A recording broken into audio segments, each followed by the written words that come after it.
औलाद की ख्वाहिश और फिर औलादों का कुछ दिन जिंदा रहकर मर जाना किसी माँ के लिए नाकाबिले बयान सदमे से कम नहीं है।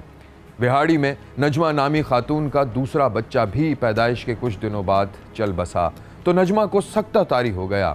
अब एक ही रास्ता बाकी बचा था और नजमा उस रास्ते का इंतखाब करने के लिए तैयार थी। मैं हूं पारस मसरूर और आप देख रहे हैं कोई देखे न देखे, शब्बीर तो देखेगा। शब्बीर ने देखा कि नजमा बीबी गुमसुम बैठी थी और उसकी भाभी अपने बेटे को लिए उसके पास मौजूद थी। नजमा हादी पूछ रहा है चाची क्यों रो रही है, क्या हुआ है तुम्हें? चाची आप क्यों रो रही हैं? मम्मा मेरा हाथ छोड़ो, मुझे खेलने जाना है। नजमा परेशान मत हो, अल्लाह ने तुम्हारी गोद हरी भरी कर दी है और परेशान रहने से बच्चे पे बुरा असर पड़ता है। चलो मैंने गर्मा गर्म खिचड़ी बनाई है, तुम उठ के खिचड़ी खाओ। मैं क्या करूं भाभी, मेरा बिल्कुल अब दिल नहीं करता जिंदा रहने का। मेरी तो गोद उछड़ गई। कैसी बातें कर रही हो नजमा, कैसी बातें कर रही हो, क्यों उदास हो रही हो? देखो तुम्हारी गोद फिर से हरी भरी है। मगर भाभी मेरे दोनों बेटे, ये मायूसी की बातें नहीं करते। अल्लाह ही इम्तिहान में डालता है और अल्लाह ही इम्तिहान से बाहर निकालता है हमें। क्या करूं भाभी, मुझे अब सब्र नहीं आता।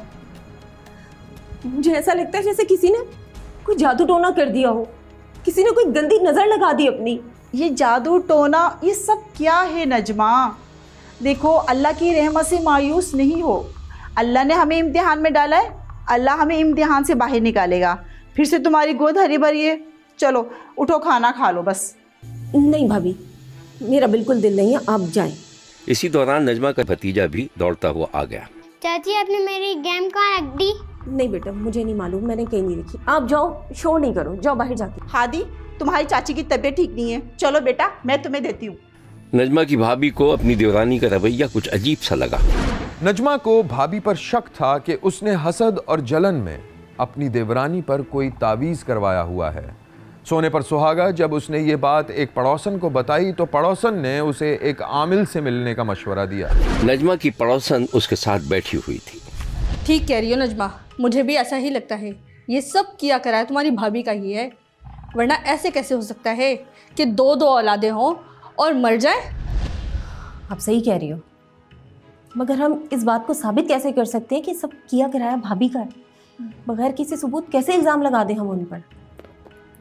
और पता है क्या, अगर कुछ साबित हो भी जाता है ना, कोई फ़ायदा नहीं। मेरी दुनिया तो उजड़ गई, ये दोनों बच्चे चले गए। रो मत मेरी बहन, शहर में एक बहुत पहुँचे हुए पीर आए हैं, मैं तुम्हें उनके पास ले जाऊँगी, वो सब बता देंगे और मैं भी उनकी मुरीद हूँ। तो फिर मुझे ले चलो ना उनके पास किसी दिन। ठीक है। अरे कौन कहाँ जा रहा है? अरे आप भी आइए बहन जी, अस्सलाम वालेकुम। अल्लाह खुश रखे तुम्हें। कैसी हो? अल्हम्दुलिल्लाह। मैं तो नजमा की खैरियत के लिए आई थी, बेचारी देखो कितने दुखी दुख हैं। अरे नजमा मेरी देवरानी नहीं, मेरी बहन है। मेरे सारे सुख इसके सारे दुख मेरे। अच्छा बहन जी चाय बनाऊं? नहीं नहीं, मैं चलती हूँ। मैं तो नजमा की खैरियत पूछने के लिए आई थी। मैं चलती हूँ नजमा, अपना ख्याल रखना, ठीक है? भाभी दरवाज़ा बंद कर ले। नजमा मैं चाय बना के लाती हूँ, तुम चाय पियो। नहीं भाभी मैं बना दूँगी चाय। अरे नहीं, तुम्हारी तबीयत सही नहीं है, तुम्हें तो आराम की ज़रूरत है, तुम आराम करो, मैं चाय लाती हूँ। ठीक हूँ मैं, कुछ नहीं हुआ मुझे। अच्छा सुनो, ये बहन जी क्या कह रही थी? कुछ ख़ास नहीं, वो किसी आमिल बाबा का कह रही थी कि नज़र के तावीज़ वगैरह देता है, बहुत असर है उसके तावीज़ों में। लेकिन मैंने साफ मना कर दिया, साफ कह दिया मुझे जादू टोने के चक्करों पे बिल्कुल भरोसा नहीं है, ज़रा यकीन नहीं। जादू होता है नजमा, चली जाओ इस बहन जी के साथ, दिल को तसल्ली भी हो जाएगी। चल मैं चाय बना के लाती हूँ और तू पी, ठीक है? और तुम्हारी तबीयत सही नहीं है, तुम लेट जाओ, मैं चाय लेके आती हूँ। भाभी की गुफ्तगू सुनकर नजमा कुछ परेशान सी हो गई, क्योंकि वो चोर की दाढ़ी में तिनका समझ रही। लेकिन भाभी तो खुद उसको पीर साहब के पास जाने का मशवरा दे रही थी। नजमा किसी गहरी सोच में डूब गई। यहाँ लेते हैं एक छोटा सा ब्रेक, कहीं जाइएगा नहीं, हमारे साथ रहिएगा। क्योंकि कोई देखे न देखे शब्बीर तो देखेगा। नजमा अपनी पड़ोसन के साथ एक पीर बाबा के पास पहुंच गई और अपनी परेशानी बयान की। नजमा और उसकी पड़ोसन पीर साहब की बैठक में मौजूद थी। बोलो, सब खैरियत तो है ना? बाबा, ये मेरी छोटी बहन है नजमा। इसके जो भी औलाद होती है मर जाती है। पहले भी इसकी 2 औलादें मर चुकी हैं, अब फिर इसकी गोदधारी होने वाली है। प्लीज़ इसकी मदद करें। पता नहीं किसकी बुरी नज़र लग गई है इसको। अल्लाह बादशाह है। क्या नाम है बीबी तुम्हारा? पीर साहब, मेरा नाम नजमा है। नाम सुनने के बाद पीर साहब ने मुराक़बे किसी कैफियत पैदा करते हुए आंखें बंद कर ली और फिर बोलना शुरू कर दिया। नजमा बीबी, तुम पर काला जादू हुआ है और अब जो भी औलाद होगी तुम्हारी वो भी नहीं बचेगी। अल्लाह खैर करे बाबा, इसकी मदद करें। कौन है ये? कौन इसके पीछे हाथ धोकर पड़ गया है? पीर साहब, खुदा के लिए मेरी मदद करें। मुझे अपना ये बच्चा बहुत अजीज है। मैं अब इस बच्चे से हाथ धोना नहीं चाहती। इस पर किसी औरत ने जादू किया है। तुम्हारी किसी से कोई दुश्मनी तो नहीं? नहीं पीर साहब, दुश्मनी तो किसी से नहीं, मगर मेरी भाभी, बस उनको ही मुझसे कुछ जलन है। बस वही औरत है, वही औरत है। पीर साहब, कोई तो तोड़ निकाले, कोई तो हल होगा इस मसले का। तोड़ है इसका, मगर तुम कर नहीं सकोगी।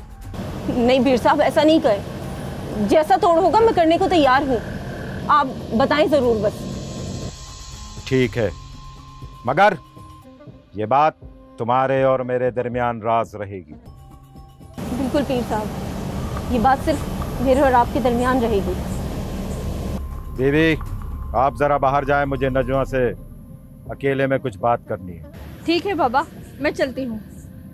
पड़ोसन बैठक से बाहर चली गई तब पीर साहब नजमा बीबी के करीब आकर बैठ गए और सरगोशी के से अंदाज में उसे जादू का तोड़ बताने लगे। नजमा बीबी सिर्फ सर हिला रही थी। नजमा पीर के बताए हुए वजीफे पर अमल कर रही थी, जिनमें से एक ये भी था कि वो अपने 4 साला भतीजे के साथ शफकत से पेश आए। शब्बीर ने देखा कि नजमा 4 साला हादी के साथ घर के लॉन में खेल रही थी।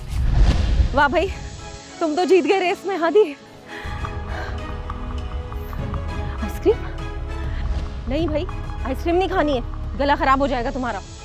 हादी, हादी, हादी, क्या हादी, तुम भी क्या इधर उधर, और तुम भी क्या बच्चों के साथ बच्ची बनी हुई हो? भाभी, कभी कभी बच्चों के साथ बच्चा बनने में बड़ा मजा आता है, और फिर हमारा हादी तो है इतना प्यारा। अम्मी, वो आइसक्रीम वाला आया, मुझे आइसक्रीम लेके दो। ये रोज घंटी बजाने आता है और तुम्हारा गला खराब होता है। हमें आइसक्रीम नहीं खानी। इसको यही समझा रही थी अभी मैं। अच्छा, तुम पीर साहब के पास गई थी, क्या हुआ? नहीं भाभी, ऐसे ही कोई फजूल आदमी लग रहा था, ड्रामेबाज कहीं का। मैं बस ऐਵੇਂ हाँ हाँ करके वापस आ गई। अच्छा किया है, हमारे साथ अल्लाह है ना। सही कह रही हैं आप भाभी, अब तो मुझे भी सब्र आ गया। बस आप दुआ किया करें मेरे लिए। अच्छा, तुम खाना खाओगी? अच्छा, मैं ज़रा फुप्पो के घर से होके आती हूँ, और तुम ज़रा अपने पैरों को संभाल के। हाँ जी भाभी, ख्याल से। चची अपने 4 साला भतीजे पर दिलो जान से फिदा थी और अक्सर उसे घुमाने फिराने भी ले जाया करती थी। एक दिन शब्बीर ने देखा कि नजमा मुबैना तौर पर अपने भतीजे की उंगली थामे जा रही थी। चाची, हम कहाँ जा रहे हैं? हम जा रहे हैं खिलौने की दुकान पे, तुम्हें खिलौना दिलाने। चाची, मैं ब्लू वाली कार लूंगा। बिल्कुल। चाची, मुझे प्यास लग रही है। प्यास लगी है? जी। पानी दूं? जी। देख लीजिए। चाची ने पर्स से पानी की बोतल निकाली और बच्चे को दे दी। ये लो, पानी पियो। लो, और भी थोड़ा सा और। शाबाश।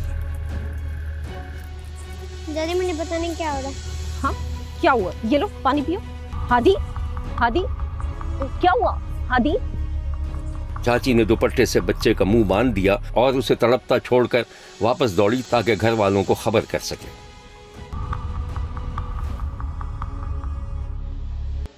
नजमा ने मुबैना तौर पर पीर के कहने पर जादू का तोड़ करने के लिए भतीजे को तेजाब पिला दिया था, जिससे उसकी मौत वाक़ई हो गई थी।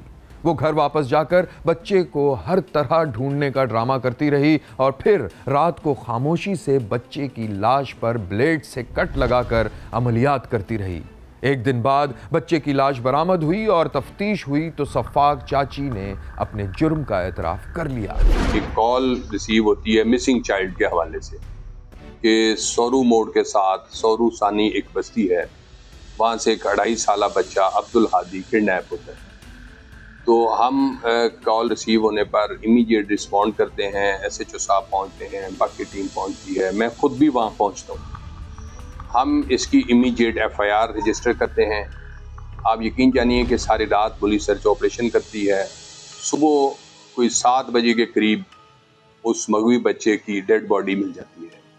12 घंटे की मेहनत के बाद हम असल मुलज़मा तक पहुँच। स्टोरी कुछ इस तरह से सामने आती है कि ये अब्दुल हादी बच्चा जो कि सोरू सानी का रहशी है, ये इसके वालिद 3 भाई हैं, जॉइंट फैमिली सिस्टम है, तीनों भाई इकट्ठे एक ही घर में रहते हैं।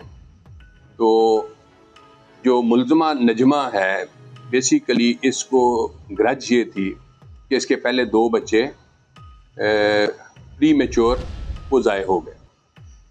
ये देखें जहालत है, दकियानूसी ख्यालात हैं। उसको ये था कि शायद ये मकतूल की वालदा मुझ पे तवीज़ धागे करती है जिसकी वजह से मेरे बच्चे नहीं हो पाते।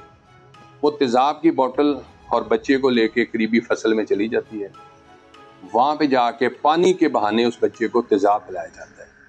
आप इस जुल्म और सफाकी की इंतहा देखें कि वो बच्चा तेज़ाब पी के जब तड़पना शुरू करता है तो मुलज़मा उसका मुंह कपड़े से बांध देती है ताकि इसकी आवाज़ कहीं ना पहुँचे, और वहाँ पे उस बच्चे को मर्डर करने के बाद वापस आ जाती है और दीगर अपने अजीज़ो अकारब के साथ मिलके वावेला शुरू कर देती है और बच्चे के लिए जिस तरह वो मातम है उसमें ये शामिल हो जाए।